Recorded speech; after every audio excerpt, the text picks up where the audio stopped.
میں یہ بتانا چاہتا ہوں کہ کل ہم نے دانیل کی کتاب کو شروع کیا، اور دانیل کی بک ہے جس کا رائٹر دانیل ہے۔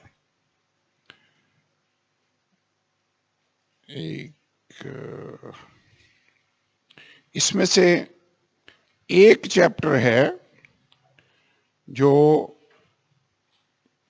گواہی ہے نبوکد نظر بادشاہ کی، جس کو آج ہم نے اسٹڈی کرنا ہے۔ لیکن بنیادی طور پر یہ دانیل ہے جس نے اس بک کو لکھا۔ کہاں پر یہ کتاب لکھی گئی؟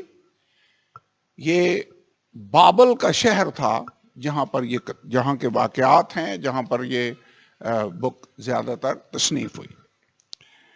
کب یہ کتاب لکھی گئی؟ شاہ یہودا یہویاکیم تھا، اس کی سلطنت کے 3 سال میں نبوکد نظر نے چڑھائی کی۔ اور یاد ہے میں نے آپ کو یہ بتایا کہ اس نے مصر کا بادشاہ فرعون تھا جس کو شکست دی۔ کرکمیس پتہ نہیں کون سی جگہ ہے جہاں پر یہ جنگ ہوئی، اور اس نے اس کو شکست دینے کے بعد واپسی پر جاتے ہوئے یہودا پر بھی چڑھائی کر دی، کیونکہ یہودا اس زمانے میں مصر کے تابع تھا، اس کا تابع دار تھا، اسی لیے اس نے کہا کہ ان کو بھی سزا دینا ضروری ہے۔ سو نبوکد نظر نے اس کو فتح کیا اور لوگوں کو قیدی بنایا۔ ہیکل کی جو چیزیں تھیں، سونے چاندی کے ظروف تھے، ان کو اس نے لیا اور لے جا کر اپنے بت کے خزانے میں ان کو رکھ دیا۔ پھر اس نے ایک اور سکیم لی کہ جو ان کی کریم ہے، جو فیوچر ہے اسرائیل قوم کا، بلکہ یہ جہاں پر بھی جاتے، جن کو بھی فتح کرتے، ان کے نوجوانوں کو یہ لیتے اور انہیں اپنے کلچر میں ڈھالتے اور ان کو اپنے مقاصد کے لیے استعمال کرتے۔ میں ویسے اس بات کو پڑھ کر سوچ رہا تھا کہ آپ جانتے ہیں ہمارے ملک پاکستان کے بھی جتنے پڑھے لکھے لوگ ہیں، جتنے ڈاکٹرز ہیں، جتنے انجینئرز ہیں، ان میں سے بہت سے ہیں جو باقی ملکوں میں جا کر نوکریاں کرتے ہیں اور وہاں پر جا کر سیٹل ہو جاتے ہیں۔ اب رزلٹ اس کا پتہ کیا؟ جتنی ہماری کریم ہے، جتنا ہمارا برین ہے، وہ سب کا سب باہر چلا جاتا ہے اور باقی سارے لوگ پیچھے رہ جاتے ہیں۔ ایگزیکٹ اس نے بھی جتنے نوجوان تھے، جو شاہی خاندان سے تعلق رکھتے تھے، جو دانشور تھے، صاحب علم تھے، خوبصورت اور حکمت میں ماہر لوگ تھے، ان کو اس نے چنا اور اس نے کہا کہ ان کو ٹریننگ دی جائے۔ خوجہ سراؤں کا سردار تھا سپنز، جن کو اس نے حکم دیا اور نے کہا کہ ان کو ٹریننگ دی جائے۔ ٹریننگ کتنے سال کی تھی؟ 3 سال کی تھی، اور ان کو شاہی آداب سکھائے جائیں، ان کو قصدیوں کے علم کی تعلیم دی جائے، اور اس نے ان کے نام بھی چینج کر دیے۔ اپنے بابل کے دیوتاؤں کے نام اس نے ان کو دیے، اور اس کے بعد کھانا ان کا اسپیشل تھا۔ شاہی دسترخوان سے جو کھانا آتا وہ ان کو پیش کیا جاتا۔ لیکن پہلے چیپٹر میں ہم نے یہ دیکھا کہ دانیل نے ارادہ کر لیا کہ میں اپنے آپ کو اس مے سے جو بادشاہ پیتا ہے اور اس خوراک سے ناپاک نہیں کروں گا۔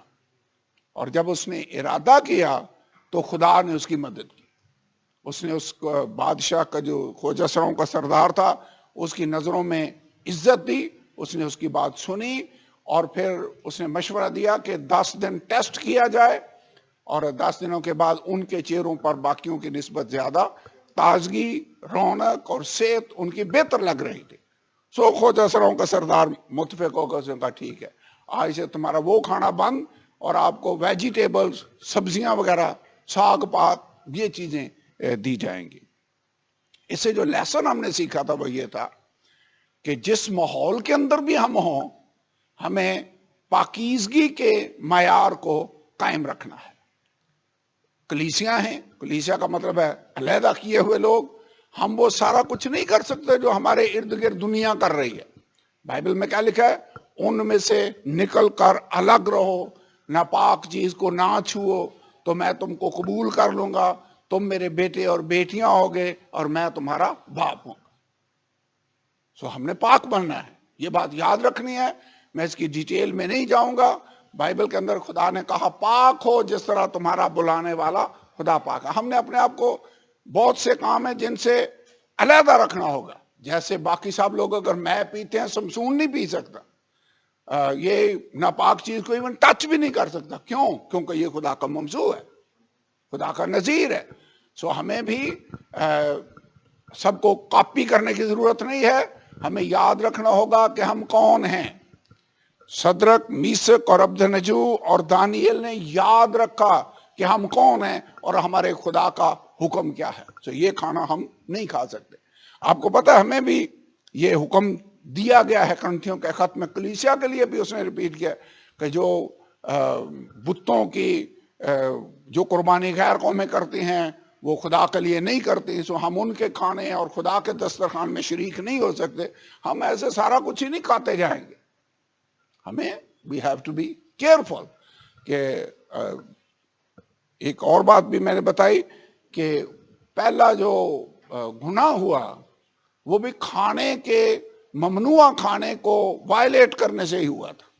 جن چیزوں سے خدا نے منع کیا اس پھل کو انہوں نے کھایا تو باغ عدن سے باہر ہو گئے. So we have to be careful. یہاں پر پہلے باب میں یہ بات نظر آتی ہے چیز کہ انہوں نے پاکیزگی کے معیار کا خیال رکھا. دوسرا باب ہم نے کل سٹڈی کیا کہ بادشاہ نے خواب دیکھا اور خواب وہ بھول گیا. اس نے اپنے جتنے وائز مین تھے, جادوگر, اسٹرالوجرز, نجومی, فالگیر, ان کو بلایا. وہ کہنے لگے خواب بتا, ہم تجھے اس کا مطلب بتائیں گے. بادشاہ نے کہا اسی سے تمہارا ٹیسٹ ہوگا, تم خواب بھی بتاؤ گے اور اس کا مطلب بھی بتاؤ گے. انہوں نے کہا ایسے ہو نہیں سکتا, دیوتا ہی بتا سکتے ہیں اور جو انسانوں کے بیچ میں نہیں رہتے. انسان تو کوئی نہیں بتا سکتا, نہ اس سے پہلے کبھی نے کسی نے ایسا کوشچن کیا ہے.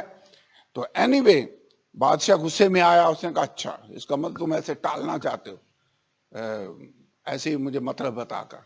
اس نے آرڈر دیا سب وائز مین مار دیے جائیں. اس سے پہلے دانیل بھی, صدرک, میثق اور عبدنجو بھی ان مشیروں میں اور وائز مین میں شامل تھے. ان کو بھی ڈھونڈنے لگے. پھر دانیل نے کہا مجھے مہلت دے, میں بادشاہ کو اس کا مطلب بتاؤں گا. کیسا کانفیڈنس ہے, ویسے کانفیڈنس ہے. پھر اس نے اپنے دوستوں کو اکٹھا کیا, صدرک, میثق اور عبدنجو اور دانیل, اور یہ رات کو دعا کرنے لگے. ویسے دعائیا ساتھی آپ کے ہوں یہ بھی بہت بڑی برکت ہے. اس نے جب دعا کی تو لکھا رات کو خدا نے وہ راز دانیل پر کھول دیا. خدا دعاؤں کا جواب دیتا ہے, یہ بہت بڑی اگزامپل ہے. اور جب اس کو راز کی سمجھ آ گئی تو جلال اس نے خدا کو دیا سب سے پہلے. اس کے بعد وہ اریوک کے پاس گیا اور اسے کہا جلدی سے مجھے بادشاہ کے پاس لے چل, لوگوں کو قتل کرنا مارنا بند کر دے. اس نے جا کر اسے بتایا. اس نے بتایا خواب کیا تھا. مورت تو نے ایک دیکھی, سر سونے کا, سینہ اور بازو چاندی کے, پیٹ اور رانے اس کی پیتل کی یا تانبے کی, اور پھر پاؤں ٹانگیں جو ہیں وہ لوہے کی, اور پاؤں لوہے اور مٹی کے مکس تھے. اس کا مطلب کیا تھا اس نے ان کو یہ سمجھایا. اس نے کہا سونے کا سر تو ہے, تیرے بعد ایک اور سلطنت آئے. اب یاد رکھیں بادشاہ اس وقت کے بادشاہ کو جو ڈکٹیٹر ہے یہ کہنا کہ تیری سلطنت جاتی رہے گی, ایک اور بندہ تیری بادشاہت کی کو لے لے گا, یہ بڑا مشکل کام تھا. لیکن دانیل کو خدا نے دلیری دی. اس نے کہا تیرے بعد ایک اور سلطنت آئے گی, اس کے بعد ایک اور سلطنت آئے گی, اور اس کے بعد ایک اور سلطنت آئے گی. تو خدا مستقبل کو جانتا ہے. اس نے ایسے جیسے فیوچر ہسٹری پوری کی پوری ترتیب کے ساتھ ان کو بتا دی کہ یہ بادشاہی آئے گی, اس کے بعد یہ بادشاہی آئے گی, اس کے بعد یہ بادشاہی آئے گی. ویسے خدا ہی یہ کام کر سکتا ہے. ہمیں پتا ہے کہ ابھی بادشاہی کس کی آئے گی, الیکشن ہوں گے تو کون بادشاہ بنے گا کسی کو بھی نہیں پتا. اس کے بعد 10 سالوں کے بعد کون ہوگا پتا ہے کسی کو, اگلے 20 سالوں کے بعد کون ہوگا. خدا نے کتنے 100 سال کی ہسٹری دانیل اپنے بندہ کے ذریعے واضح طور پر بتا دی کہ اس کے بعد یہ ہوگا. اور ایون پھر کہا اینڈ میں جا کر، یعنی ہمارے جو ابھی ہمارے لیے بھی فیوچر ہے اس کی بھی ہسٹری اس نے بتا دی. اور ہم مکاشفہ کی کتاب بھی اسٹڈی کر چکے ہیں کہ اس میں آنے والے حالات و واقعات بیان کیے گئے ہیں. سو یہ والا ہم نے جب دیکھا کہ خواب اس کے مطلب اس نے بتایا، تو دانیل نے نبوکدنضر نے گر کر منہ کے بل دانیل کو سجدہ کیا، حکم دیا کہ تحفے اس کو دیے جائیں اور اس کے سامنے بخور جلائیں، چونکہ وہ سمجھتا تھا کہ یہ دیوتا ہے، کوئی بندے تو یہ کر ہی نہیں سکتے. اس نے کہا تو رازوں کو کھولنے والا ہے، تیرا خدا معبودوں کا معبود اور بادشاہوں کا بادشاہ اور خداوندوں کا خداوند ہے. دانیل نے پھر خدا کو ہی سرفرازی دی. اس کے بعد تیسرا چیپٹر ہے جس کو آج ہم نے اسٹڈی کرنا ہے. یہ ابھی ریویژن تھی، کل ہم نے بڑی ڈیٹیل کے ساتھ دیکھا، آج ہم نے صرف ریویژن کی ہے اور چند منٹوں میں یہ ریویژن ہوگی. ابھی ہم تیسرا چیپٹر شروع کرنے لگے. نبوکدنضر بادشاہ نے ایک سونے کی مورت بنوائی جس کی لمبائی 60 ہاتھ. تو یہ مورت میرے خیال میں ویسی ہی مورت ہے جیسی ہم نے کل بنائی تھی. اس کا سر ہے، اس کے بازو بھی ہیں، بہت بڑے بازو ہیں، اور پھر اس کا پیٹ ہے، اور پھر اس کی ٹانگیں ہیں. اس نے دیکھا کہ مورت ہے، بہت بڑی مورت. اور غور کریں، جو خدا نے خواب میں دانیل کو بتایا تھا وہ بھی مورت تھی، لیکن اس مورت کا صرف سر تھا جو سونے کا تھا. نبوکدنضر بادشاہ نے جو مورت بنوائی یہ ساری کی ساری سونے کی تھی، حالانکہ خوابوں میں اس کو بتا دیا گیا تھا کہ سونے کا سر تو ہے، تیرے بعد اور بادشاہی آئے گی، اس کے بعد اور بادشاہی آئے گی، اس کے بعد اور بادشاہی آئے گی. نبوکدنضر یہ مورت بنوا کر میرے خیال میں یہ ثابت کرنا چاہتا ہے کہ سونے کا ہی سارا کچھ ہے، اس کا مطلب میں ہی بادشاہ ہوں، میرے بعد کوئی اور بادشاہ نہیں ہو سکتا. اس نے پوری کی پوری مورت سونے کی بنا دی. یہ 60 ہاتھ اونچائی ہے اس کی. 60 ہاتھ کا مطلب ہے 90 فٹ اونچی ہے یہ میں، اور 6 ہاتھ چوڑی، اٹ مینز 9 فٹ اونچی. مجھے نہیں لگتا کہ 90 فٹ اونچی اور 9 فٹ چوڑی مورت سونے کی بنائی جائے، یہ تو مشکل ہی لگتا ہے کام. ہو سکتا ہے یہ کسی اور مٹیریل سے بنا کر سونا اس کے اوپر پتھرے چڑھا دیے گئے ہوں، کیونکہ جیسے ہیکل کے اندر بھی جو عہد کا صندوق تھا وہ بھی لکڑی کا بنا کر اس پر سونا مڑا جاتا تھا. I mean that was the way. تو ہو سکتا ہے کہ ایسے ہو. یہ بھی ممکن ہے کہ سارے کا سارا سونا ہو، مجھے نہیں پتا، لیکن اتنا سونا کہ 90 فٹ اونچی اور 9 فٹ چوڑی مورت سونے کی بنائی جائے، یہ ہے تو بہت مشکل کام. ویسے مجھے تھائی لینڈ جانے کا اتفاق ہوا، وہاں میں نے بدھ کا ایک مجسمہ دیکھا، بہت بڑا مجسمہ بنا ہوا ہے اور وہ سارے کا سارا سونے کا ہے. میں دیکھ کر حیران ہو رہا تھا کہ یہ بالکل اپنی جگہ پڑا ہوا ہے، نہ کوئی اس کو چھیڑتا ہے، اور ہے یہ سارا سونے کا بنا ہوا، اور یہ مجسمہ اس کا بنا ہوا ہے. لیکن اینی وے یہ 60 ہاتھ اونچی، چوڑائی 6 ہاتھ، اور اسے 2 راہ کے میدان صوبہ بابل میں نصب کیا گیا. نبوکدنضر نے سارے جتنے اس کے ناظم، حاکم، سردار، قاضی، دوسری آیت میں خزانچی، مشیر، مفتیوں، تمام صوبوں کے منصبداروں کو جمع کیا تاکہ وہ اس مورت کی تقدیس پر حاضر ہوں. ڈیڈیکیشن کرنی ہے اس مورت کی.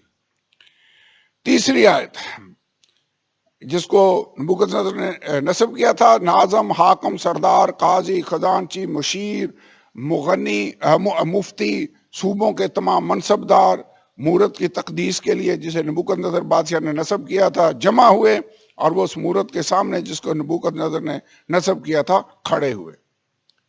اب سارے جتنے منصبدار ہیں کھڑے ہو گئے، بہت بڑا میدان ہے. مورت تیار ہو گئی ہے، اب اس کی ڈیڈیکیشن کرنے لگے ہیں۔ تو لکھا ہوا ہے کہ ایک مناد نے بلند آواز سے پکار کر کہا، اے لوگوں، اے امتوں اور اے مختلف زبانیں بولنے والوں، تمہارے لیے یہ حکم ہے کہ جب کرنا اور نئے اور ستار اور رباب اور بربت اور چوغانا اور ہر طرح کے ساز کی آواز سنو تو سونے کی مورت کے سامنے جس کو نبوکدنضر بادشاہ نے نصب کیا ہے گر کر سجدہ کرو، اور جو کوئی گر کر سجدہ نہ کرے اسی وقت آگ کی جلتی بھٹی میں ڈالا جائے گا۔ مجھے لگتا مورت بھی اس نے تیار کی ہے اور جلتی ہوئی ایک بھٹی بھی ریڈی کی ہوگی کہ جو نہیں جھکے گا اس کو اس بھٹی کے سامنے بھٹی میں ڈال دیا جائے گا۔ اوکے، 7ویں آیت، اس لیے جس وقت سب لوگوں نے کرنا اور نئے اور ستار اور رباب اور بربت اور ہر طرح کے ساز کی آواز سنی تو سب لوگوں اور امتوں اور مختلف زبانیں بولنے والوں نے اس مورت کے سامنے جس کو نبوکدنضر بادشاہ نے نصب کیا تھا گر کر سجدہ کیا۔ بس اس وقت چند قصدیوں نے آ کر یہودیوں پر الزام لگایا۔ انہوں نے نبوکدنضر بادشاہ سے کہا، اے بادشاہ اب تک جیتا رہے، اے بادشاہ تو نے یہ فرمان جاری کیا ہے کہ جو کوئی کرنا اور نئے اور ستار اور رباب اور بربت اور چوغانا اور ہر طرح کے ساز کی آواز سنے گر کر سونے کی مورت کو سجدہ کرے، اور جو کوئی سجدہ گر کر سجدہ نہ کرے آگ کی جلتی بھٹی میں ڈالا جائے گا۔ بادشاہ کو اس کا حکم ریمائنڈ کروایا کہ بادشاہ تو نے یہ آرڈر دیا ہے۔ بادشاہ نے کہا ہوگا ہاں جی بالکل میں نے یہ حکم دیا ہے۔ اس نے کہا اب چند یہودی ہیں جن کو تو نے بابل کے صوبہ کی کار پردازی پر معین کیا ہے۔ یاد ہے دانیل نے سفارش کر کے انہیں بابل کے صوبے میں اعلیٰ شاید چیف سیکرٹری بنا دیا ہو، کار پردازی کا کام، لکھنے پڑھنے کا کام بھی وہ کر رہے ہیں، ان کو تو نے وہاں پر مقرر کیا ہے۔ تو یعنی صدرک میثق اور عبدنجو، ان آدمیوں نے اے بادشاہ تیری تعظیم نہیں کی، وہ تیرے معبودوں کی عبادت نہیں کرتے اور اس سونے کی مورت کو جسے تو نے نصب کیا ہے سجدہ نہیں کرتے۔ تب نبوکدنضر نے قہر اور غضب سے حکم کیا کہ صدرک اور میثق اور عبدنجو کو حاضر کریں۔ بادشاہ غصے میں آ گیا، اس نے کسی چھوٹے لیول کے افسر یا جج سے نہیں کہا، اس نے کہا ان کو میرے سامنے پیش کرو۔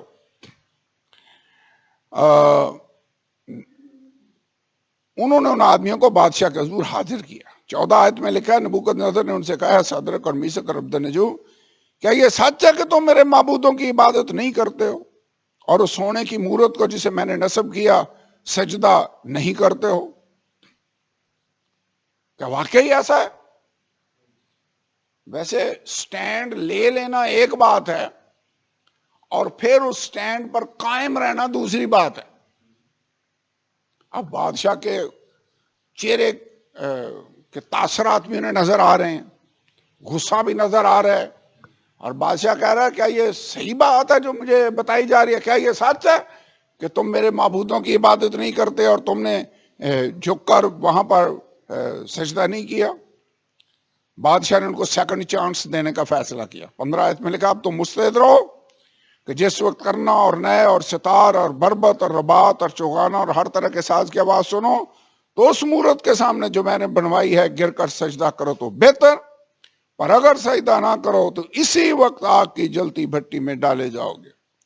اور کون سا معبود تم کو میرے ہاتھ سے چھڑائے گا؟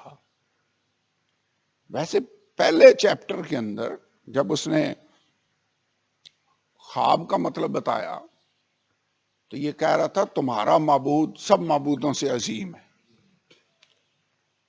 ابھی ان کے معبود کے بارے میں کیا کہہ رہا ہے؟ کہہ رہا ہے میں دیکھتا ہوں کون سا معبود ہے جو تمہیں میرے ہاتھ سے بچا سکتا ہے۔ اب لگتا وہ بھول گیا کہ پہلے میں نے کیا کہا ہوا ہے۔ تو دوسرے لفظوں میں یہ ہے کہ کئی دفعہ یہ دوسرے کے خدا کی قدرت کو دیکھ کر امپریس ہو جاتے ہیں لیکن زندگی نہیں بدلی۔ امپریس ہو جانا اور بات ہے، زندگی بدلنا دوسری بات ہے کہ بندہ ٹوٹلی ڈیڈیکیٹ ہو جائے خدا کے لیے، وہ والی بات نہیں ہوئی۔ خدا کی قدرت کو دیکھ کر یہ وقتی طور پر متاثر ضرور ہوا تھا، بدلا نہیں ہے۔ اینی کہنے لگا دیکھتے ہیں کون سا خدا ہے جو تم کو میرے ہاتھ سے چھڑا سکتا ہے۔ صدرک میثاق اور عبدالنجو نے بادشاہ سے عرض کیا نبوکدنضر اس امر میں ہم تجھے جواب دینا ضروری نہیں سمجھتے. ویسے اس وقت کے جابر حکمران کے سامنے کھڑے ہو کر ایسی سٹیٹمنٹ دینا، اس کے لیے دلیری کی ضرورت. میرے خیال میں وہ کہنا یہ چاہتے ہیں کہ ہم نہیں اس معاملے میں کوئی بھی تجھے جواب دینا ضروری نہیں سمجھتے کہ ہم تجھے جواب دیں. میرے خیال میں کہنا وہ یہ چاہتے ہیں کہ ہمارا خدا خود جواب دے سکتا ہے، ہم تجھے اس امر میں جواب دینا ضروری نہیں سمجھتے. دیکھ ہمارا خدا جس کی ہم عبادت کرتے ہیں ہم کو آگ کی جلتی بھٹی سے چھڑانے کی قدرت رکھتا ہے، پاور ہے. He can deliver us. وہ ہمیں چھڑا سکتا ہے. اور نہیں تو ہے بادشاہ، نہیں تو کا مطلب ہے if not، اگر نہ بھی چھڑائے. پہلی تو بات ہے وہ چھڑانے کی قدرت رکھتا ہے، لیکن اگر نہ بھی چھڑائے، اگر نہیں تو اے بادشاہ تجھے معلوم ہو کہ ہم تیرے معبودوں کی عبادت نہیں کریں گے. اگر وہ چھڑائے ٹھیک ہے، نہ چھڑائے پھر بھی ہمارا سٹینڈ یہی ہے کہ ہم نے تیرے معبودوں کے سامنے نہیں جھکنا ہے اور اس سونے کی مورت کو جو تو نے نصب کی ہے سجدہ نہیں کریں گے.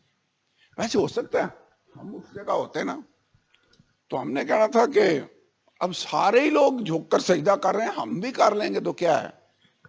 اور پھر یہ ایسے ٹیمپریری ایک وقت کی بات ہے اگر وہ جھک بھی جائیں، لیکن انہوں نے کمپرومائز نہیں کی. کئی دفعہ لوگ کمپرومائز کر جاتے ہیں کہ ٹھیک ہے ہم کون سا دل سے سجدہ کر رہے ہیں ہم نے تو ایسے اوپر اوپر سے سجدہ کرنا ہے. ہم ایسے ہی سر جھکائیں گے بادشاہ کو خوش کرنے کے لیے یا لوگوں پبلک میں نہ آئیں. لیکن انہوں نے بالکل کمپرومائز نہیں کیا. وہ حکم جو انہوں نے خروج کی کتاب کے اندر پڑھا ہوا تھا کہ خدا ایک ہے، صرف اسی کو سجدہ کرنا ہے، اس کے علاوہ کسی اور کو سجدہ نہیں کرنا، یہ اس حکم پر سختی سے کاربند. اس کا مطلب صرف پاکیزگی والے حکم پر ہی عمل پیرا نہیں ہے، یہ باقی شریعت پر بھی ورڈ ٹو ورڈ عمل کرنے کے پابند تھے. پاکیزگی پر بھی انہوں نے سٹینڈ لیا، سب کھا رہے ہیں ہم نہیں کھائیں گے. یہاں پر بھی انہوں نے کہا سب سجدہ کر رہے ہیں نو پرابلم، ہم نہیں کریں گے. یہی تینوں بندے ہیں جو کھڑے ہوئے. اور ویسے اینڈ میں جا کر آپ کو پتا ہے یہاں تو نبوکدنضر نے ایک مجسمہ بنایا اور لوگوں سے کہا اس کی پرستش کرو. آخر میں ہم نے مکاشفہ کی کتاب میں آلریڈی پڑھ لیا ہے اینٹی کرائسٹ بھی ایک اپنا مجسمہ بنائے گا اور پرستش کا تقاضا کرے گا اور یہی کہے گا کہ جو اس کا نمبر نہ لے اور اس بت کی پرستش نہ کرے ان کو قتل کرائے. ویسے روح وہی نہیں ہے، سیم اسپرٹ جو نبوکدنضر کے اندر کام کر رہی ہے وہی روح مخالف مسیح کے اندر کام کر رہی ہوگی اور وہی رویہ وہی روح ہے. جیسے انہوں نے سٹینڈ لیا اینڈ ٹائم میں بھی لوگ سٹینڈ لینے والے ہوں گے. سو جو لیسن مجھے یہاں سے نظر آتا وہ یہ ہے کہ ہم نے خدا کے لیے سٹینڈ لینا ہے، خدا پھر ہمارے لیے سٹینڈ لیتا ہے. اس نے سٹینڈ لیا ان کے لیے، بعد میں ہم پڑھتے ہیں اس نے بھی ان کے لیے سٹینڈ لیا. تب نبوکدنضر قہر سے بھر گیا. 19 میں آئے اور اس کے چہرے کا رنگ صدرک اور میثاق اور عبدالنجو پر مبدل ہوا. مبدل کیا مطلب بدل گیا، چینج ہو گیا. اور اسے حکم دیا کہ بھٹی کی آنچ معمول سے 7 گنا زیادہ کر دے. یہ نہیں کہ انہوں نے کوئی تھرمامیٹر لگایا ہوا تھا کہ اگر 50 ڈگری ہے تو اس کو 7 سے ملٹیپلائی کر لو. میرے خیال میں اس کا یہ محاورتن ہے کہ بھٹی کی آگ اور تیز کر دو جتنی کر سکتے. سمپل. تو 7 گنا تیز کر دو. اس نے اپنے لشکر کے چند زوراور پہلوانوں کو حکم کیا کہ صدرک اور میثاق اور عبدالنجو کو باندھ کر آگ کی جلتی بھٹی میں ڈال دیں. تب یہ مرد اپنے زیر جامے کا مطلب جو بنینے شنینے کپڑوں کے نیچے انہوں نے پہنی ہوئی تھی. زیر جامے کا مطلب ہے یہ اپنے بنیانوں سمیت زیر جاموں، قمیضوں، اماموں. امامے کا مطلب کیا ہے؟ پگڑی. تو یہ پگڑیاں بھی پہنتے تھے.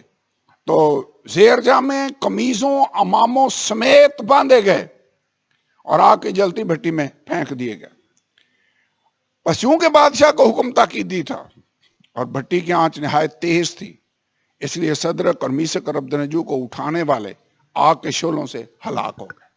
جو ان کو پھینکنے کے لیے گئے، بھٹی کے دروازے کے نزدیک اتنے شعلے نکل رہے تھے کہ وہ شعلوں کی لپیٹ میں آ گئے اور وہ مارے گئے، لیکن ان کو انہوں نے پھینک دیا۔ اور یہ تین مرد یعنی صدرک، میثق اور عبدنجو بندھے ہوئے آگ کی جلتی بھٹی میں جا پڑے۔ تب نبوکدنضر بادشاہ سراسیمہ ہو کر جلد اٹھا اور ارکان دولت سے مخاطب ہو کر کہنے لگا، کیا ہم نے 3 شخصوں کو بندھوا کر آگ میں نہیں ڈلوایا؟ انہوں نے جواب دیا، بادشاہ نے سچ فرمایا۔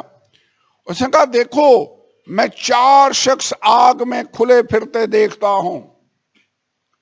کہنے لگا، ہم نے پھینکے تھے 3، مجھے تو 4 نظر آ رہے ہیں، اور یہ بندھے ہوئے بھی نہیں ہیں، یہ کھلے پھرتے مجھے نظر آ رہے ہیں۔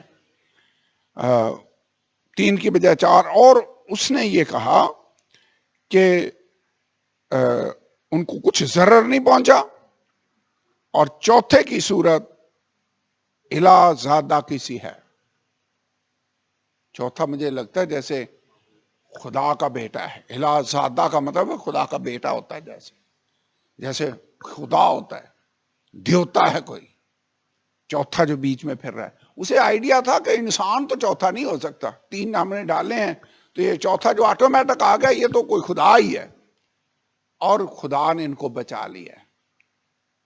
خدا نے ان کے کوئی اور چیز جلنے نہیں دی، ان کے بندھن جلے، ان کی صرف رسیاں جلی تھیں جن کو انہوں نے باندھا ہوا تھا۔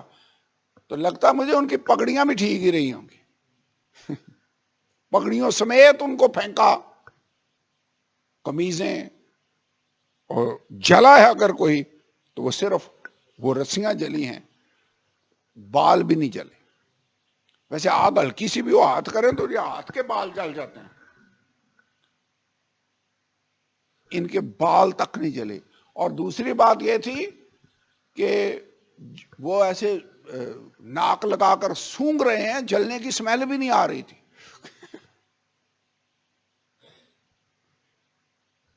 خدا نے اپنا جلال ظاہر کیا، خدا نے معجزہ کیا، اور کتنے لوگوں کے سامنے، سارے پوری دنیا میں اس وقت اس کی بادشاہی تھی، سارے وزراء، سارے مشیر، سارے گورنر، سارے وزیر اعلیٰ وہاں پر جمع ہیں، سب کی آنکھوں کے سامنے خدا نے اپنے جلال کو ظاہر کیا۔ اور یہ حقیقت ہے کہ جتنا بڑا چیلنج ہے ہوگا، جتنی بڑی آزمائش ہوگی، اتنا ہی بڑا جلال آسمان کا خدا ظاہر کرتا ہے۔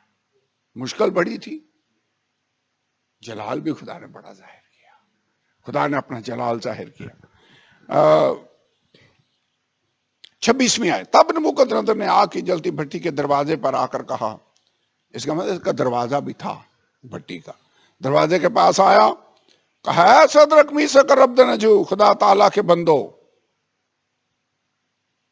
اب اسے سمجھ آ گئی کہ یہ بندے کس کے ہیں، خدا تعالیٰ۔ انہوں نے کہا تھا نا، ہمارا خدا ہمیں آگ کی بھٹی سے چھڑانے کی قدرت رکھتا۔ کہنے لگا یہ واقعی خدا کے بندے ہیں۔ کہنے لگا، اے صدرک، میثق اور عبدنجو، خدا تعالیٰ کے بندو، باہر نکلو اور ادھر آؤ۔ بس صدرک اور میثق اور عبدنجو آگ سے نکل آئے۔ تب ناظموں اور حاکموں اور سرداروں اور بادشاہوں کے مشیروں نے فراہم ہو کر ان شخصوں پر نظر کی اور دیکھا کہ آگ نے ان کے بدنوں پر کچھ تاثیر نہ کی۔ مجھے لگتا ان کا معائنہ کر رہے تھے، ارے آگ نے تو ان پر اثر ہی نہیں کیا، ایسے اب فائر پروف ہو گئے، آگ نے ان پر کوئی اثر نہیں کیا۔ اور دیکھا کہ آگ نے ان کے بدنوں پر کچھ تاثیر نہیں کی، اور ان کے سر کا ایک بال بھی نہ جلایا، اور ان کی پوشاک میں مطلق فرق نہ آیا، اور ان سے آگ سے جلنے کی بو بھی نہ آتی تھی۔ یہ جو میں پہلے بات کر رہا تھا، انہیں صحیح چیک کر رہے ہیں کہ یہ معجزہ ہوا کیسے۔ میرے خیال میں جتنا چیک کر رہے ہوں گے اتنا ہی خدا کے نام کو جلال مل رہا ہے کہ خدا نے یہ کام کیا ہے۔ ان کے بال بھی نہیں جلے، ان کے کپڑے بھی نہیں جلے، ان کو کوئی ضرر نہیں پہنچا، باڈی بھی نہیں جلی، کچھ بھی نہیں ہوا. خدا نے اپنے جلال کو ظاہر کیا اور ان سے بس نبوکدنصر نے پکار کر کہا صدرک اور میثق اور عبدنجو کا خدا مبارک ہو. ویسے اب پھر جذبات میں آ کر ویسے کہہ دی ہے تمہارا خدا مبارک ہو سکتا اگلے بات تک پھر بھول جائے. کئی دفعہ یہ دوسری قوموں کے لوگ ہیں، وہ معجزہ دیکھتے ہیں، واقعی کہتے ہیں ہاں یسوع معجزے کرتا ہے، بعد میں پھر بھول جاتے ہیں، بعد میں پھر وہی پرانے ہتھیار ہی ان کے ہوتے ہیں. تو اینی وے اس نے کہا صدرک اور میثق اور عبدنجو کا خدا مبارک ہو، جس نے اپنا فرشتہ بھیج کر اپنے بندوں کو رہائی بخشی، جنہوں نے اس پر توکل کر کے بادشاہ کے حکم کو ٹال دیا اور اپنے بدنوں کو نثار کیا کہ اپنے خدا کے سوا کسی دوسرے معبود کی عبادت اور بندگی نہ کریں. اس لیے میں یہ فرمان جاری کرتا ہوں کہ جو قوم یا امت یا اہل لغت صدرک میثق اور عبدنجو کے خدا کے حق میں کوئی نامناسب بات کہیں، ان کے ٹکڑے ٹکڑے کیے جائیں اور ان کے گھر مزبلہ کیے جائیں، کیونکہ کوئی دوسرا معبود نہیں جو اس طرح رہائی دے سکے. پھر بادشاہ نے صدرک میثق اور عبدنجو کو صوبہ بابل میں سرفراز کیا. ویسے یہ اس نے حکم جاری نہیں کیا کہ یہ خدا ہی، اگر یہ ثابت ہو گیا کہ یہ خدا سب سے بڑا خدا ہے، پچھلے چیپٹر میں ثابت ہو گیا کہ کوئی اور نہیں کر سکتا اس خواب کا مطلب بیان کر سکتا، دانیل کے خدا نے اس کو اتنی طاقت دی ہے کہ وہ کر سکتا ہے. یہ نہیں کہا کہ میں اس خدا کا پجاری بننا چاہتا ہوں، یہ نہیں کہا. کہنے لگا جو کوئی ان کے خدا کے بارے میں کوئی ناحق بات کہے، توہین کرے، یہ مجھے لگتا ہے توہین مذہب والی بات یہاں پر شروع ہوگی. جو کوئی ان کے حق میں، خدا کے حق میں کوئی نامناسب بات کرے، اس کے ٹکڑے ٹکڑے کر دیے جائیں اور ان کے گھر بھی گرا دیے جائیں، گھر مزبلہ بنا دیے جائیں، کیونکہ کوئی اور دوسرا معبود ہے نہیں جو اس طرح رہائی دے سکے. اور اس معجزہ کے نتیجہ میں جب انہوں نے خدا کے لیے سٹینڈ لیا تو ان کی پروموشن ہو گئی. پھر بادشاہ نے صدرک اور میثق اور عبدنجو کو صوبہ بابل میں سرفراز. اب دانیل کو سفارش نہیں کرنی پڑی، اب اس نے خود ہی ان کو صوبہ بابل میں سرفراز کر دیا. اس کے بعد اگلے چیپٹر میں ہم جائیں تو یہاں پر میں یہ کہنا چاہتا ہوں کہ ہم نے پاکیزگی کے معیار کو بھی قائم رکھنا. پہلے چیپٹر میں ہم نے یہ سیکھا، اور نمبر 2 ہم نے خدا کے احکام کے لیے بھی سٹینڈ لینا ہوگا. کئی دفعہ مشکل حالات ہوتے ہیں جب پورے دفتر کے لوگ آپ کے اگینسٹ ہوں، جب پورا محلہ آپ کے اگینسٹ ہو، خدا کے لیے سٹینڈ لینا مشکل ہوتا ہے. لیکن انہوں نے ہر سچویشن میں خدا کے لیے سٹینڈ لیا اور خدا نے پھر ان کے لیے سٹینڈ لیا. خدا نے اپنے تئیں زوراور ظاہر کیا. ویسے یہ یسوع کے لیے، خدا کے لیے مرنے کو بھی تیار تھے. انہوں نے کیا کہا؟ ہمارا خدا چھڑانے کی قدرت رکھتا ہے، اور اگر نہ بھی چھڑائے تو بھی ہمارا سٹینڈ یہی ہوگا، ہمارا ڈیسیژن یہی ہوگا کہ ہم نے تیرے معبودوں کی پرستش نہیں کرنی ہے. اب اگلا چیپٹر دانیل کی کتاب، اس کا 4 باب. اس پورے باب میں جو سبق ہم نے حاصل کیا ہے وہ ہے ہمیں اپنے خدا کے لیے کھڑے ہونے کی ضرورت ہے اور سٹینڈ لینے کی ضرورت ہے. 4 باب، یہ 4 باب ہے جس کا رائٹر لگتا ہے نبوکدنصر. یہ نبوکدنصر کی گواہی ہے جو اس نے 4 باب میں بیان کی ہے. ایک بات جو میں نے کل بتائی تھی کہ 2 باب اور اس کی 4 آیت یہاں سے لے کر 7ویں باب تک اوریجنلی ایرامی زبان میں یہ لکھا ہوا ہے. سو آفیشیل جو ان کی لینگویج تھی، تو ابھی ایرامی زبان چل رہی ہے. لیکن نبوکدنصر بادشاہ کی طرف سے تمام لوگوں، امتوں، اہل لغت کے لیے جو تمام روئے زمین پر سکونت کرتے ہیں، تمہاری سلامتی افزوں ہو. میں نے مناسب جانا، یہ کون لکھ رہا ہے؟ نبوکدنصر. کہہ رہا میں نے مناسب جانا کہ ان نشانوں اور عجائب کو ظاہر کروں جو خدا تعالیٰ نے مجھ پر آشکارا کیے ہیں. اس کے نشان کیسے عظیم اور اس کے عجائب کیسے محیب ہیں. اس کی مملکت ابدی مملکت ہے اور اس کی سلطنت پشت در پشت ہے.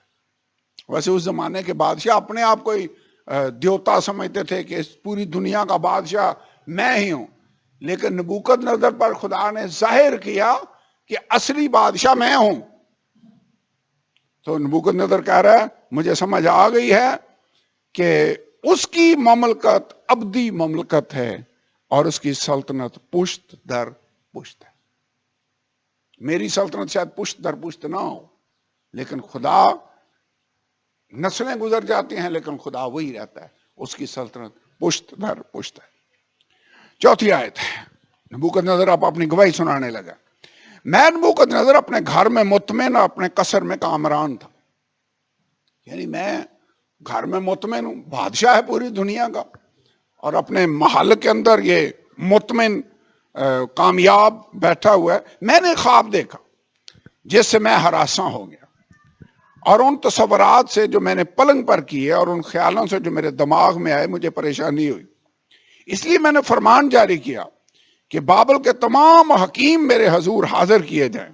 حکیم سے مراد کیا ہے؟ وائز مین. سارے وائز مین میرے سامنے آ جائیں تاکہ مجھ سے اس خواب کی تعبیر بیان کریں. چنانچہ ساحر اور نجومی اور قصدی اور فالگیر حاضر ہوئے اور میں نے ان سے اپنے خواب کا بیان کیا. ویسے دوسرے چیپٹر میں اس نے خواب نہیں بیان کیا تھا، اب یہاں پر خواب بیان کر رہا ہے. اس کا مطلب ہے اب اس کو خواب یاد رہا ہے، اور کہتا میں نے ان کے سامنے اپنا خواب بیان کیا، پر انہوں نے اس کی تعبیر مجھ سے بیان نہ کی. یہ نہیں کہا بیان کر نہ سکے، ان کو پتہ ہی نہ چلا کہ اس کا مطلب کیا ہے. شاید خوف کی وجہ سے، شاید کسی اور مسلط کی وجہ سے انہوں نے اس کے خواب کا مطلب اس کو بتایا نہیں، کیونکہ اس خواب کا مطلب خواب میں ہی خدا نے اس پر واضح کر دیا تھا. اینیوے کہتا انہوں نے اس کا مطلب مجھے بیان نہیں کیا. آخر کار دانیل میرے سامنے آیا جس کا نام بیلتشازر ہے، جو میرے معبود کا بھی نام ہے. ویسے اسے چاہیے نہیں تھا کہ سب سے پہلے دانیل کو کال کرتا. پہلے اس نے کہا جو تو مطلب بیان کیا ہے کہ وہ اور کر ہی نہیں سکا. ابھی پہلا جو خواب اس نے خواب ہی بھول گیا تھا. اب لگتا ہے پھر اس نے اپنے ہی حکیموں کو بلا لیا، وائز مین کو، دانیل کو بلایا ہی نہیں. ہو سکتا ہے خدا نے ان کے ذہن بند کر دیا کہ جلال میرے نام کو ملے، وہ نہ بتا سکیں. آخر میں دانیل کو اسے بلانا پڑا. دانیل آیا، کہتا آخر کار بیلتشازر آیا. اس نے اس کا نام بدل کر بیلتشازر رکھا ہوا تھا، جو میرے معبود کا بھی نام ہے. کہتا اس میں مقدس الہوں کی روح ہے. ویسے یہ غیر قوم بادشاہ ہے، یہ سینس کر رہا ہے کہ خدا کا روح اس بندے کے اندر موجود ہے. یہ تو پہلے خواب کا مطلب بتایا تو اس وقت ہی سے سمجھ آ گئی تھی.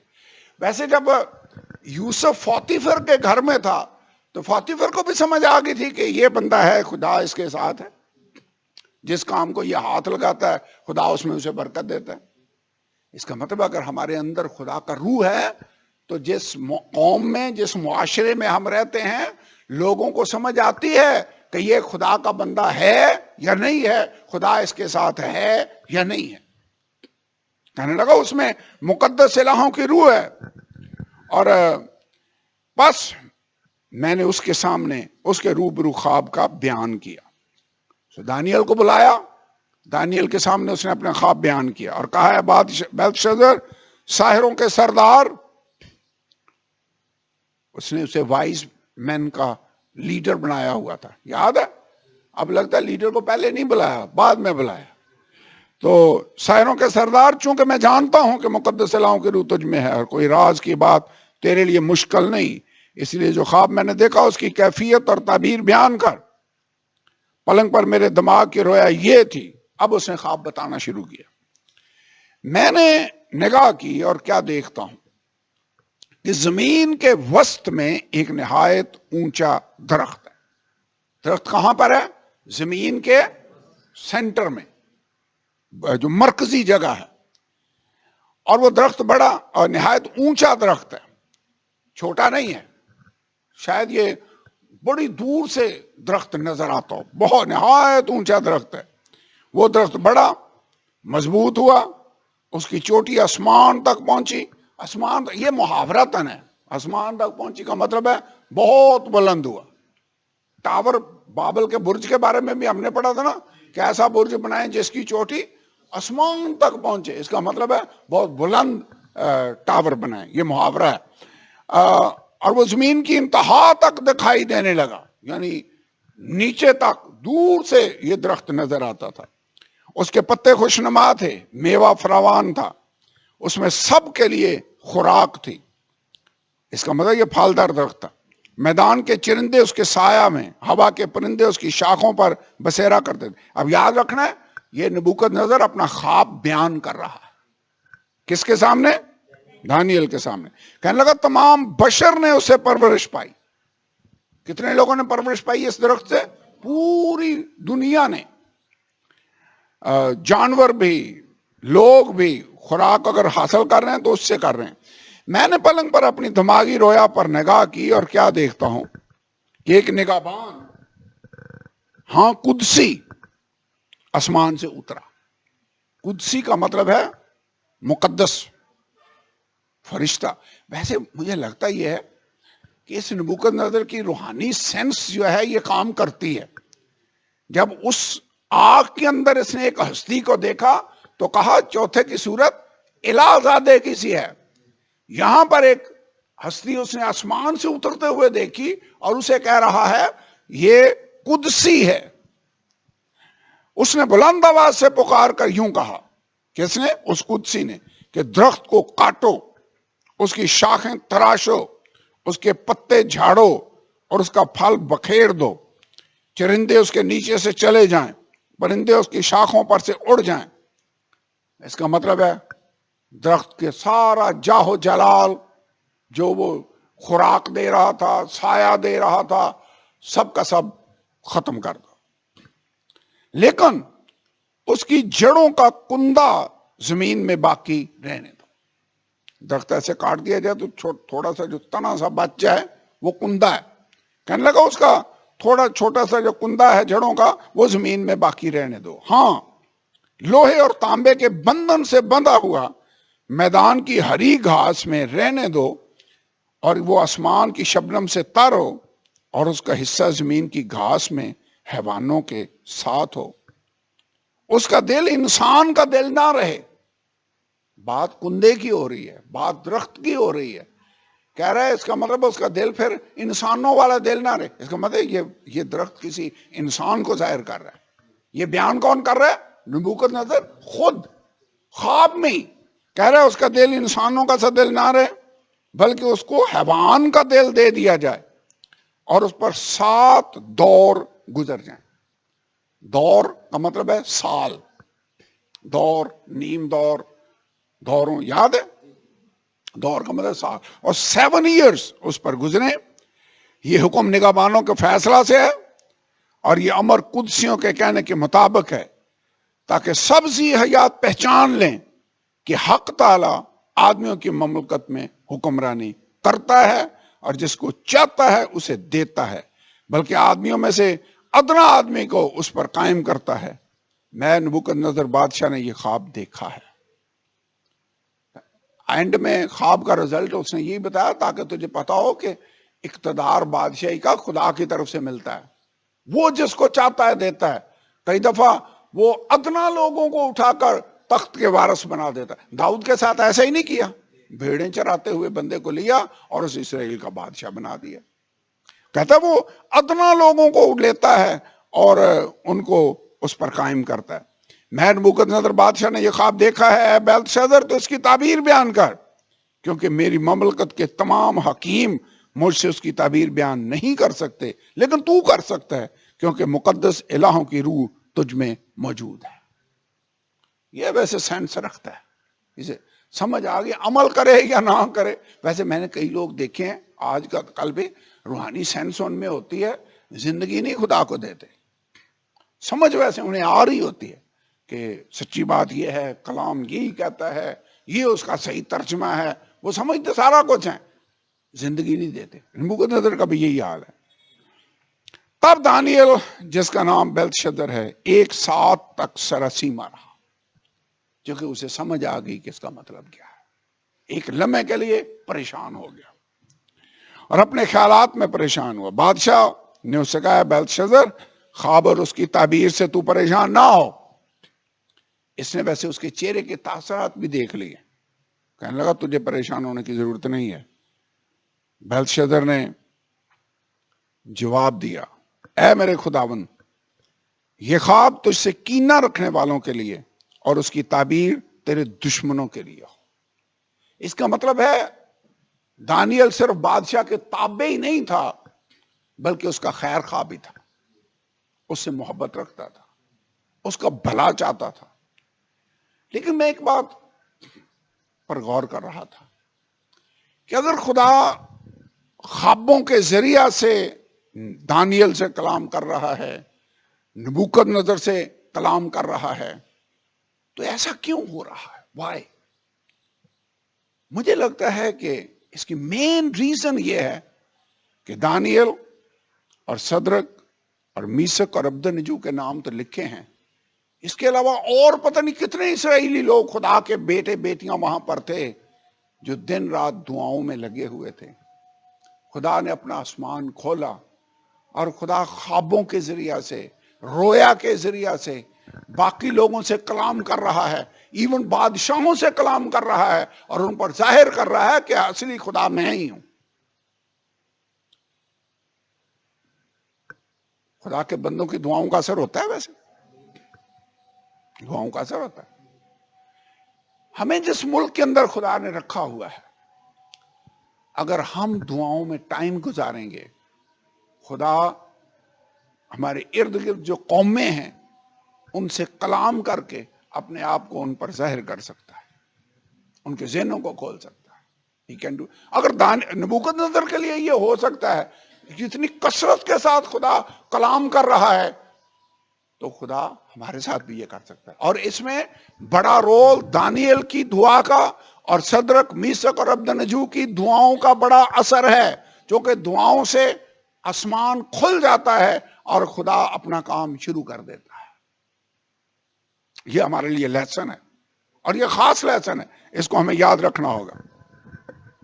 لیکن دانیل کہنے لگا، یہ خواب تجھ سے کینہ رکھنے والوں کے لیے اور ان کی تعبیر تیرے دشمنوں کے لیے ہو۔ اس کا مطلب یہ خواب صحیح نہیں ہے، یہ اچھا نہیں ہے، یہ کاش یہ خواب تیرے دشمنوں کے لیے ہو۔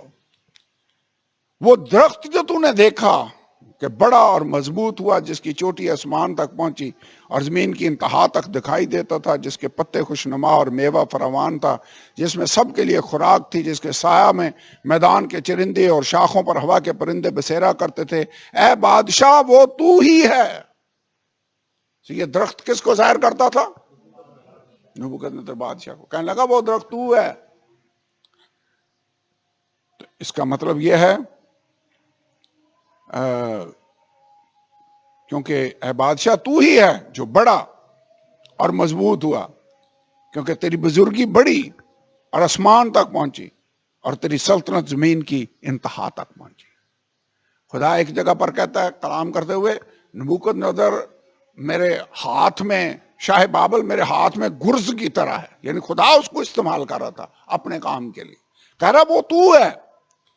اور جو بادشاہ نے دیکھا کہ ایک نگہبان ایک قدسی آسمان سے اترا اور کہنے لگا کہ درخت کو کاٹ ڈالو اور اسے برباد کرو، لیکن اس کی جڑوں کا کندہ زمین میں باقی رہنے دو، بلکہ اسے لوہے اور تانبے کے بندھن سے بندھا ہوا میدان کی ہری گھاس میں رہنے دو کہ وہ آسمان کی شبنم سے تارو، جب تک اس پر 7 دور نہ گزر جائیں، اس کا بکھرا زمین کے حیوانوں کے ساتھ ہو۔ اے بادشاہ، اس کی تعبیر اور حق تعالیٰ کا وہ حکم جو بادشاہ میرے خداوند کے حق میں ہوا ہے یہی ہے، جیسے یہ درخت کاٹ دیا گیا تیرا بھی یہ حال ہونے والا ہے۔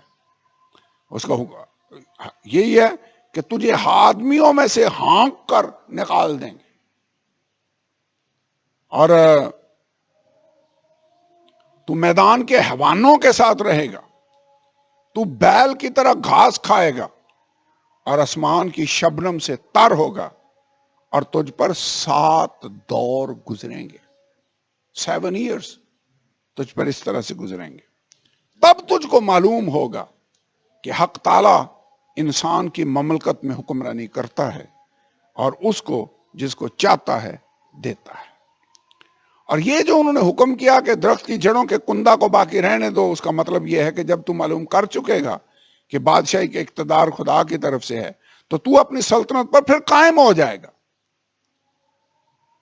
ریسٹوریشن، خدا ویسے رحم کرنے والا خدا ہے، کئی دفعہ وہ ہمیں ٹوٹلی جڑ سے نہیں کاٹتا، کندہ باقی رہنے دیتا ہے تاکہ بحالیت پاسبل ہو سکے۔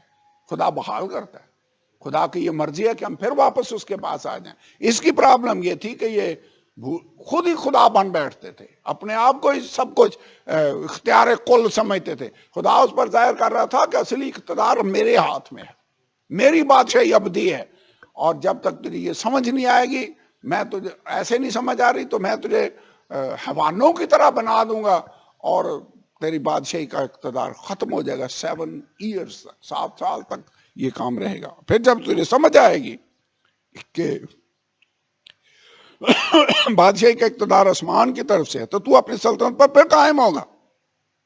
اس لیے بادشاہ تیرے حضور میری صلاح قبول ہو۔ ویسے یوسف نے بھی جب خواب کا مطلب بتایا تو ساتھ صلاح بھی دی کہ اچھے سال جب ہوں تو اناج سٹور کر لو، پھر تاکہ جب 7 سال کال کے آئیں تو تمہارے پاس کھانے کے لیے کچھ ہو۔ خدا اپنے لوگوں کو حکمت دیتا ہے، وہ صرف خواب کا مطلب ہی نہیں بتاتے تھے، ساتھ مشورہ بھی دیتے تھے کہ ایسا کر۔ اس کو کیا مشورہ دیا؟ دیکھیں، کہتا میری صلاح قبول ہو اور تو اپنی خطاؤں کو صداقت سے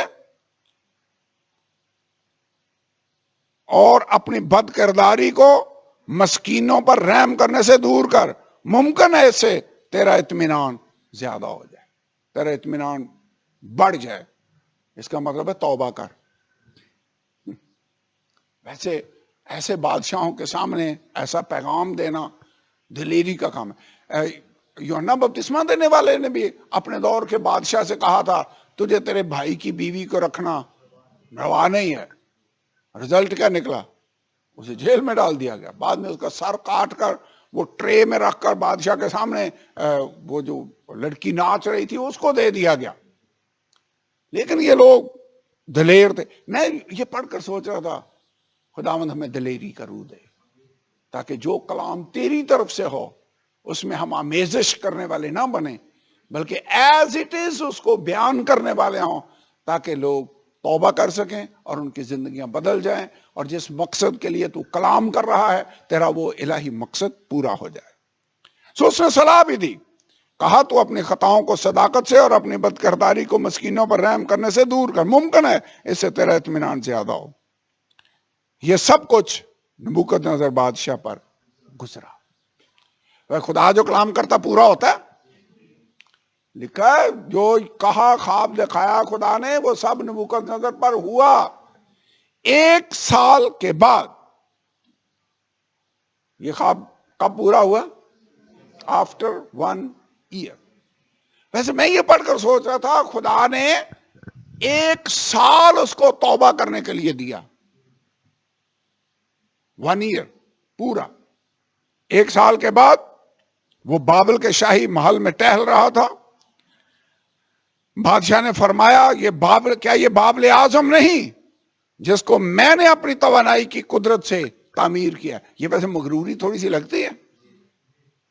یہ دیکھو بابل اعظم جس کو میں نے توانائی سے، پاور سے تعمیر کیا ہے کہ دارالسلطنت اور میرے جاہو جلال کا نمونہ ہو۔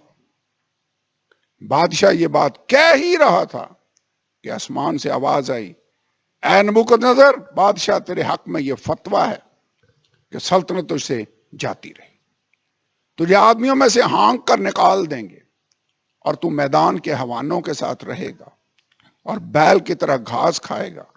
7 دور تجھ پر گزریں گے، تب تجھے معلوم ہوگا کہ حق تعالیٰ آدمیوں کی مملکت میں حکمرانی کرتا ہے اور اس کو جس کو چاہتا ہے دیتا ہے، اسی وقت نبوکدنضر بادشاہ پر یہ بات پوری ہوئی اور وہ آدمیوں میں سے نکالا گیا، بیلوں کی طرح گھاس کھاتا رہا، اس کا بدن آسمان کی شبنم سے تر ہوا، یہاں تک کہ اس کے بال عقاب کے پروں کی مانند اور اس کے ناخن پرندوں کے چنگل کی مانند بڑھ گئے۔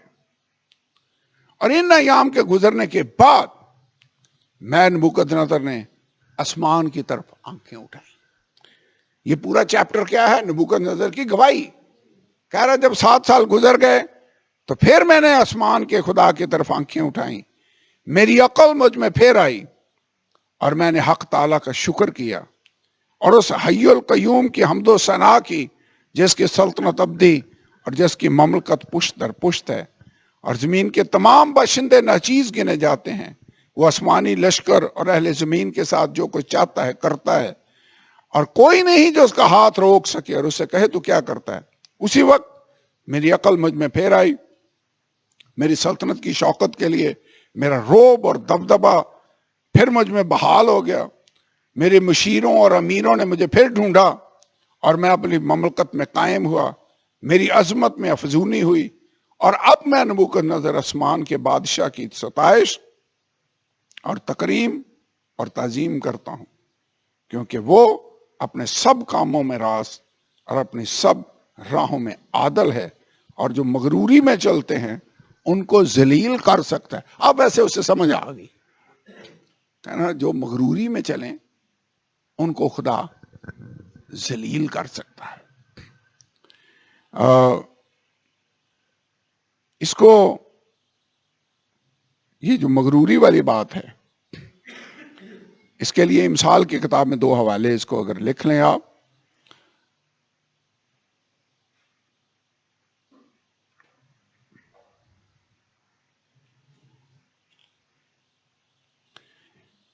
یعقوب کا خط ہے، 4 باب اور 6 آیت، پڑھیں اس کو۔ یعقوب 4 باب اور 6 آیت، امثال 6 باب 16 آیت سے 19 آیت۔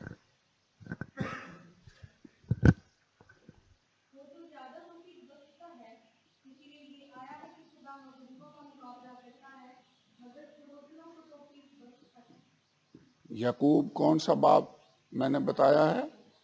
4 باب آیت نمبر 6، اس کے بعد امثال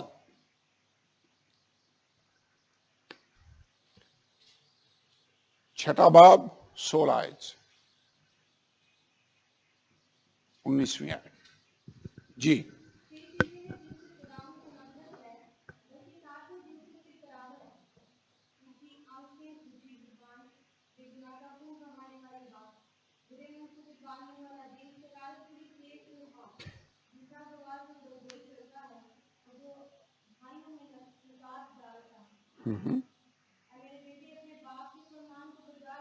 اونچی آنکھیں، مغروری خدا پسند کرتا ہے۔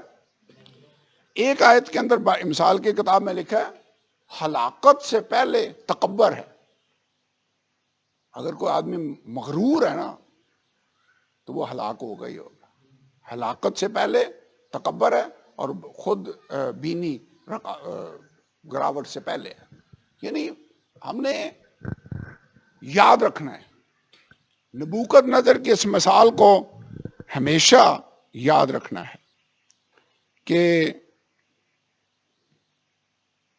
مغرور نہیں ہم نے ہونا۔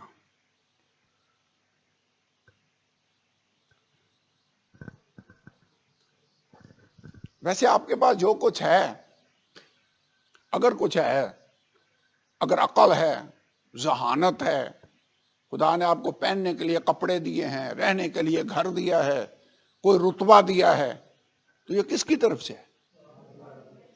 ہمیں اس بات کو کبھی نہیں بھلانا۔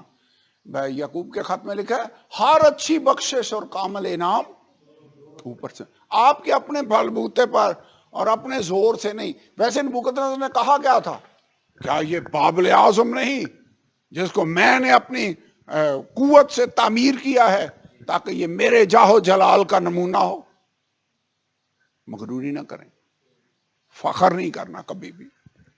اب ہوا یہ کہ نبوکدنضر کو ایک بیماری ہوگی. 582 قاف میم سے لے کر 575 قاف میم تک 7 سال کا عرصہ بنتا ہے. یہ ہے میڈنس، جس کو کہتے ہیں پاگل پن، اور اس کا نام بھی اس بیماری کا یہاں پر لکھا ہوا ہے. اس نے ہسٹورین نے یہ لکھا ہوا ہے کہ یہ ایک بیماری ہے جس میں آدمی اپنے آپ کو حیوان سمجھنا شروع ہو جاتا ہے، اور یہ بندہ اس بیماری میں اپنے آپ کو بیل سمجھ رہا تھا، اور یہی وجہ تھی.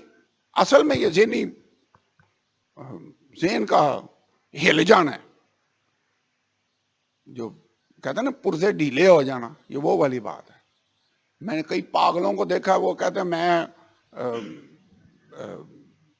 ایک دن میں لاہور ہائی کورٹ میں گیا، وہاں پر گاڑی پارک کر رہے تھے، وہاں پر ایک بندہ ملا، وہ کہہ رہا تھا، بڑی اونچی اونچی بول رہا تھا کہ بھٹو کو بھی پھانسی ہم نے دلائی تھی.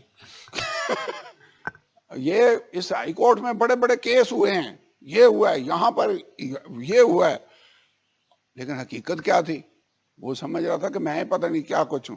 حقیقت میں وہ بندہ ذہنی طور پر، ذہنی توازن اس کا ٹھیک نہیں تھا. اس کو میڈنس ہو گئی، اور اس میں یہ اپنے آپ کو بیل سمجھ رہا تھا. خدا نے کہا کیا تھا؟ تو بیل کی طرح گھاس کھائے گا. یہ جا کر جانوروں میں رہنا شروع ہو گیا. ہم نے کیا پڑھا ہے؟ اس کے بال عقاب کے پروں کی مانند بال بڑھ گئے، اور اس کے ناخن پرندوں کے چنگل کی مانند بڑھ گئے. ناخن بھی بڑے، ناخن بھی نہیں کاٹنے کا اس کو ہوش، بال کٹوانے کا اس کو ہوش نہیں، جانوروں کے درمیان رہ رہا ہے. اور جب یہ پیریڈ گزر گیا، ویسے جو خدا کہتا ہے وہ ہوتا ہے، بیماری ہوگی، میڈنس. اور ہسٹورین جو بتاتے ہیں وہ یہ ہے کہ 582 قبل از مسیح سے لے کر 575 قبل از مسیح کے درمیان جو یہ عرصہ ہے، اس میں نبوکدنضر کی کسی ایکٹیویٹی کا ذکر نہیں وہ کرتے. اس کے کارنامے تاریخوں میں لکھے ہوتے ہیں نا، تواریخ کی کتابوں کے اندر. یہاں کچھ بھی نہیں لکھا ہوا ان 7 سالوں کے اندر، کیونکہ یہ جو بادشاہ ہوتے تھے یہ اپنی کامیابی کے کارنامے تو لکھواتے تھے ہسٹری میں، جب پرابلم آ جاتی، ایسا لمحے آ جاتے تو وہاں خاموشی ہوتی، وہاں کچھ بھی نہیں ہوتا تھا. تو بتایا یہ جاتا ہے کہ اس کو یہ سکنس ہوگی جس کا نام تھا زینتھوپوشیا، اور یہ نبوکدنضر کے کیس میں ہوا. یہ ڈیلوژن ہے that one is an ox. Delusion کا مطلب یہ ذہنی خلفشار ہے کہ میں بیل ہوں، اور یہ اس بیماری کا نام ہے بون تھراپی. نبوکدنضر کے کیس میں یہ ہوا. ویسے خدا نے اس کے پہلے ہونے سے دانیل کے ذریعہ سے اس کی تعبیر ہوئی، لیکن نبوکدنضر پر خواب دکھا کر خدا نے یہ ظاہر کر دیا تھا. اور انسینیا اس کو کہا جاتا ہے. انسینیا کا مطلب ہے پاگل پن.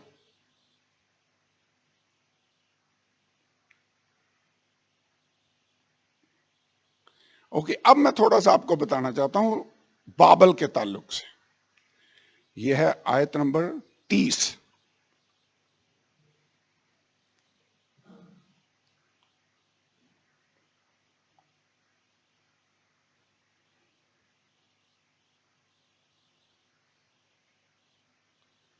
یہ جو بابل کا شہر تھا، اس کی لمبائی چوڑائی یہ ساری یہاں پر لکھی ہوئی ہے، یہ میں آپ کو بتانا چاہتا ہوں.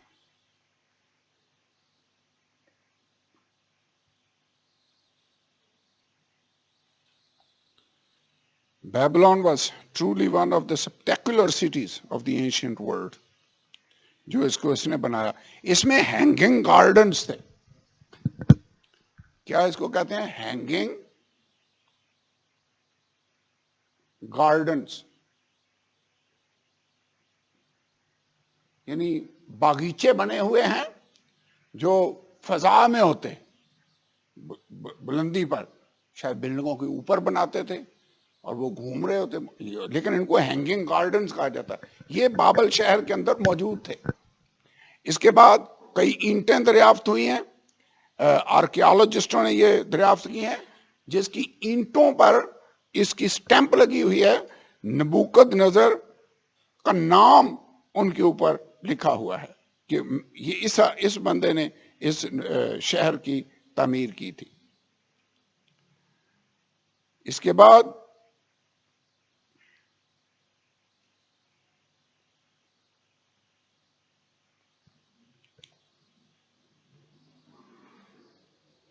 اس کے گرد جو دیواریں تھیں اور اس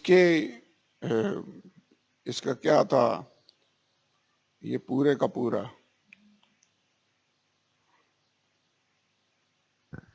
اس کا جو 90 فٹ کے قریب میرے خیال میں اونچی اس کی دیواریں تھیں. میں اس کی وہ ایگزیکٹ ڈھونڈ رہا ہوں، یہاں پر میں نے اس کو اسٹڈی کر رہا تھا.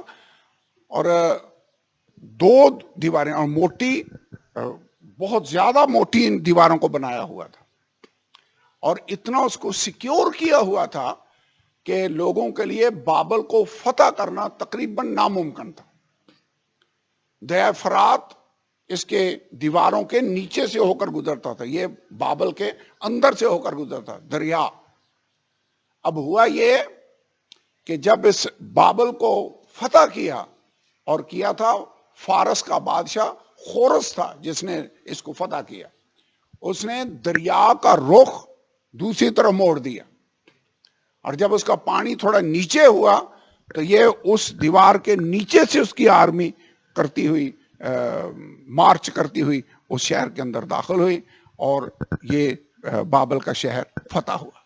لیکن یہ فتح ہوا نبوکد نظر کی اگلی جنریشن جو تھی، بیلتشازر بادشاہ کے دور میں یہ ہوا، اسی رات یہ ہوا. آپ کو یاد ہے اگلے چیپٹر میں ہم اس کو دیکھیں گے کہ کیسے وہ تحریر ظاہر ہوئی، اور کہ تیری مملکت کا حساب کر کے خدا نے اسے تمام کر ڈالا ہے.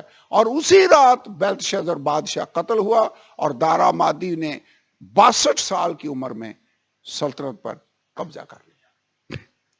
اور یہ اس کا حال ہے، یہ اس کی کنڈیشن تھی. لیکن اس کو فتح کرنا تقریباً ناممکن تھا، لگتا تھا کہ اس کو فتح نہیں کیا جا سکتا، لیکن اس نے اس کو فتح کر لیا.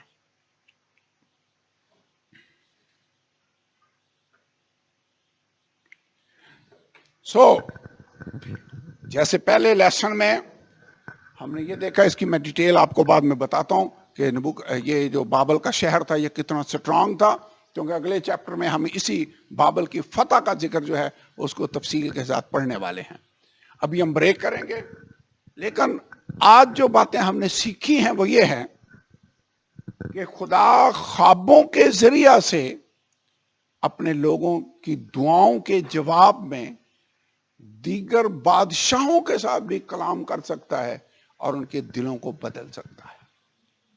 یہ جو آج ہم نے نبوکد نظر کی گواہی سنی ہے، کہہ رہا ہے مجھے نبوکد نظر، میں لکھ رہا ہوں، میرے ساتھ یہ ہوا، اور میں اب آسمان کے خدا کی تعظیم کرتا ہوں. آپ کو پتا ہے ماڈرن ہسٹری میں بھی یہ ہوا کہ روم کا ایک شہنشاہ تھا کانسٹنٹین، جو تبدیل ہوا، اس پر بھی خدا ظاہر ہوا، اور اس کو اس نے بتایا. گو بعد میں اس کا رزلٹ اتنا اچھا نہ نکلا، لیکن خدا بادشاہوں کے دلوں کو بھی نرم کر سکتا ہے، اعلیٰ مرتبہ والوں کے لوگوں کو بھی بدل سکتا ہے. ویسے بائبل میں لکھا ہے بادشاہوں کے لیے دعا کرو، اعلیٰ مرتبہ والوں کے لیے دعا کرو. نہ صرف ہم نے ملک کی سلامتی کے لیے دعا کرنی ہے، دانش اور حکمت کے لیے دعا کرنی ہے، میرے خیال میں ہمیں نجات کے لیے بھی دعا کرنے کی ضرورت ہے. آئیے کھڑے ہوں، دعا کریں، اور خداوند اپنے خدا